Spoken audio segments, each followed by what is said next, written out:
Hello friend, हमारी आज की कहानी है धोखेबाज पत्नी की कहानी।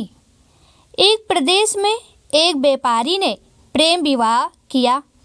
हालांकि तब प्रेम विवाह करना कोई छोटी या आम बात नहीं थी, लेकिन फिर भी व्यापारी और उसकी प्रेमिका, जो अब उसकी धर्म पत्नी बन चुकी थी, उनका सच्चा प्रेम देखकर लोगों ने उन्हें स्वीकार कर लिया और लोग उनके प्यार की मिसाल देने लगे थे। वो दोनों भी अपने प्यार से भरी नए संसार में काफ़ी खुश थे। लोग ये देखकर हैरान रह जाते कि उन दोनों में कभी किसी वस्तु या विषय को लेकर कभी झगड़े नहीं होते थे।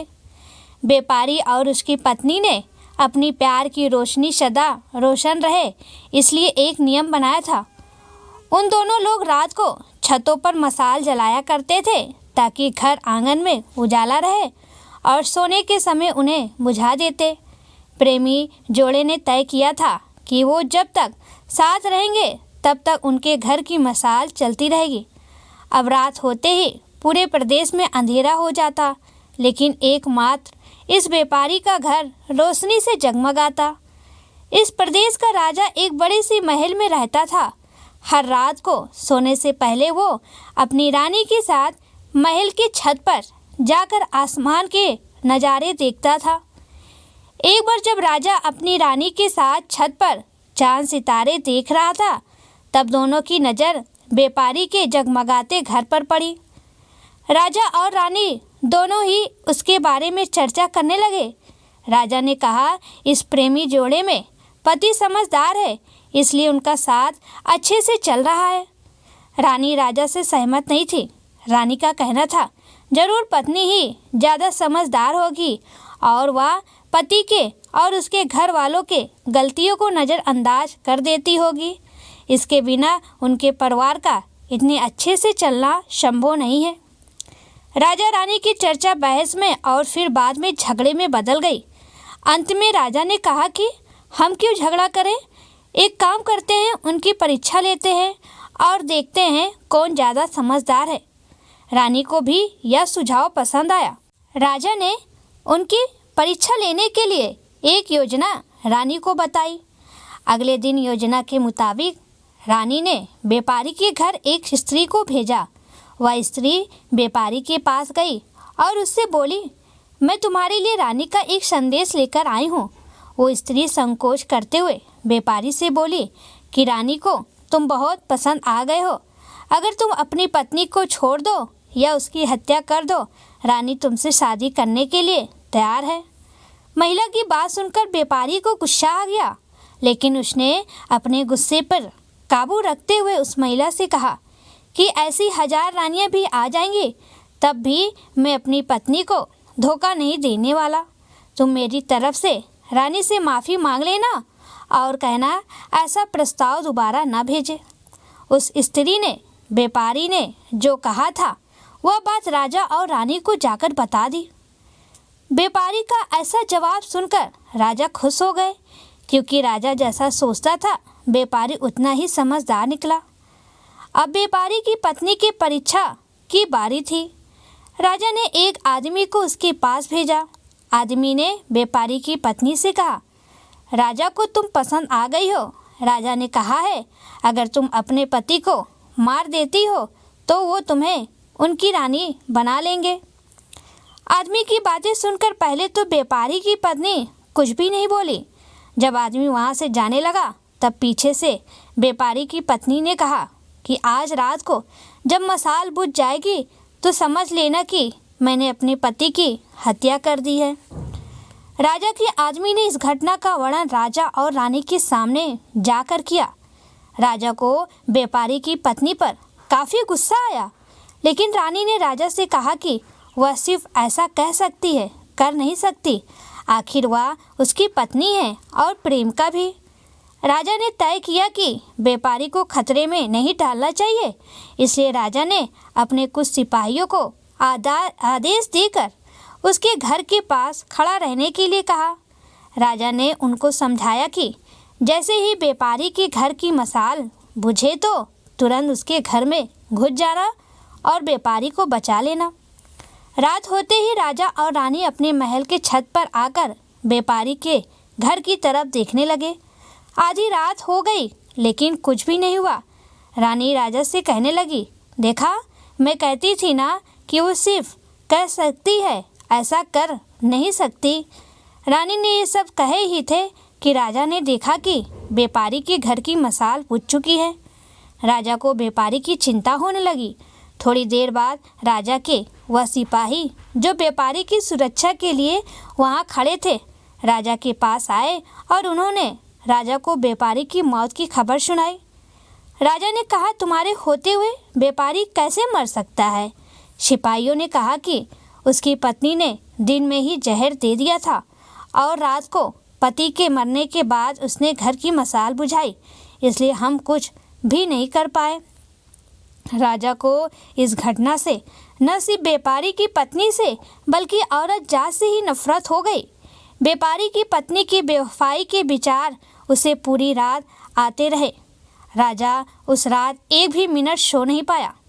राजा को इस बात का काफ़ी पश्चाताप हुआ कि उसकी वजह से व्यापारी को अपनी जान गंवानी पड़ी। सवेरे राजा ने अपने एक मंत्री को बुलाया और उसे आदेश दिया कि मैं शिकार करने जा रहा हूँ। जब तक मैं लौटूंगा इस प्रदेश की सभी महिलाओं को गला काट कर मार देना। राजा का ऐसा आदेश सुनकर मंत्री ने राजा को काफ़ी समझाने की कोशिश की, लेकिन राजा उसकी एक भी बात सुनने के लिए तैयार नहीं था और राजा ने उसे धमकी दी कि अगर तुमने यह काम पूरा नहीं किया तो सबसे पहले मैं तुम्हें ही मौत की सज़ा दे दूंगा। राजा के शिकार पर जाने के बाद मंत्री काफ़ी चिंता में डूब गया। जब मंत्री को कुछ भी नहीं समझ आ रहा था तो मंत्री सीधे अपने पिता के घर गया, जो पहले राजा के पिता के यहाँ मंत्री रह चुका था और काफ़ी समझदार था। मंत्री ने अपने पिता को सारी बात बताई। बेटी की बात सुनने के बाद उसके पिता ने उसे कहा कि सबसे पहले तुम कहीं पर छुप जाओ, क्योंकि राजा जब लौटेगा और देखेगा कि तुमने उसका हुक्म नहीं माना है तो वह तुम्हें सजा देगा। मैं देखता हूँ, किसी तरह राजा को समझाता हूँ। रात को जब राजा लौटा और उसने देखा कि उसके प्रदेश में सभी महिलाएं पहले की तरह ही अपना काम कर रही हैं, घूम रही हैं, तो उसे मंत्री पर बहुत गुस्सा आया। हर जगह तलाश करने के बाद जब मंत्री नहीं मिला तो राजा सीधे मंत्री के पिता के घर जा पहुंचा। राजा ने मंत्री के पिता से मंत्री के बारे में पूछा। मंत्री के पिता ने राजा को शांत करने के लिए पानी दिया, बैठने के लिए कहा और बाद में राजा से पूछा कि आप क्यों सभी महिलाओं को मारना चाहते हैं। राजा ने व्यापारी वाली पूरी कहानी मंत्री के पिता को बताई। मंत्री के पिता ने राजा से कहा कि आपने जो फैसला किया है मैं उसे सही या गलत नहीं बता रहा हूँ, लेकिन मैं जो एक छोटी सी कहानी जो मैं जब मंत्री था तब मेरे साथ घटित हुई है वो मैं आपको सुनाता हूँ। उसे सुनने के बाद आप जो फैसला करेंगे वह हम सब मान लेंगे। मंत्री के पिता ने कहा, एक दिन मैं जंगल से गुजर रहा था। अचानक एक नकाबपोश घोड़े पर सवार होकर आया और मुझे बंदी बनाकर घसीटते हुए कब्रिस्तान लेकर गया। वह मुझे एक कब्र के पास लेकर आया। वहाँ पर पहले से एक कब्र खुदी ही हुई थी और एक सर कटा आदमी उस कब्र में था। उस नकाबपोश ने मुझे उस कब्र में मिट्टी डालने के लिए कहा। जब मैंने कब्र को पूरी तरह मिट्टी से ढक दिया तब उसने मुझे बाजू में एक और कब्र खोदने के लिए कहा। मुझे लगा यह दूसरी कब्र मेरे लिए ही खोदी जा रही है। कब्र पूरी तरह तैयार होने के बाद उस नकाबपोश ने अपने चेहरे से नकाब हटाया तो मैं देखकर चौंक गया, क्योंकि वह एक बहुत ही सुंदर महिला थी। उसने मुझे कहा कि तुम डरो मत, यह कब्र तुम्हारे लिए नहीं है बल्कि यह कब्र मेरे खुद के लिए है।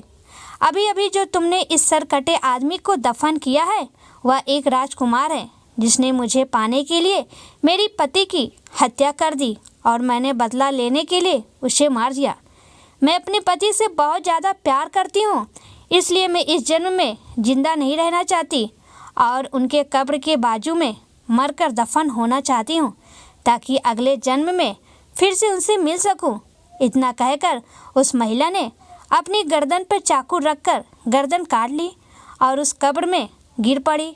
मेरे पास कोई दूसरा उपाय नहीं था, क्योंकि मुझे पता चल चुका था कि वह मुझे सिर्फ अपने आप को कब्र में दफन करने के लिए वहाँ तक लेकर गई थी। तो मैंने उसे दफन किया और अपने घर वापस लौट आया। महाराज, आपने जिस घटना को देखा है उसमें एक महिला ने धोखेबाजी की है, लेकिन मैंने जो कहानी सुनाई है, मैंने जिस घटना को अनुभव किया है, उसमें एक महिला ने अपने पति के प्यार में अपनी जान दे दी। अब आप ही बताइए महाराज, अगर एक महिला बेवफा निकली तो क्या सभी महिलाएं बेवफा होगी? एक महिला के लिए की गई सज़ा सभी महिलाओं को देना क्या उचित होगा?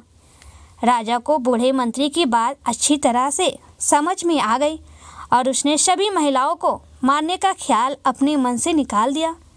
दोस्तों, यह कहानी हमें समझाती है कि दुनिया में भिन्न भिन्न तरह के लोग हैं, भिन्न भिन्न तरह के उनके विचार हैं और उतने ही अलग तरह के सबके व्यवहार हैं। हम एक आदमी का व्यवहार देखकर बाकी सब के लिए कोई फैसला नहीं कर सकते। आज के दौर में यह बात बहुत अच्छी तरह से सबको समझनी चाहिए, क्योंकि आजकल ऐसा होता है कि जब कोई प्यार में धोखा खाता है तो वह सभी औरतों को या फिर सभी पुरुषों को नफरत की दृष्टि से देखने लगते हैं, सभी को एक ही तराजू में तौलने लगते हैं। दोस्तों, आपको इस कहानी के बारे में क्या विचार है, कमेंट में ज़रूर बताएं।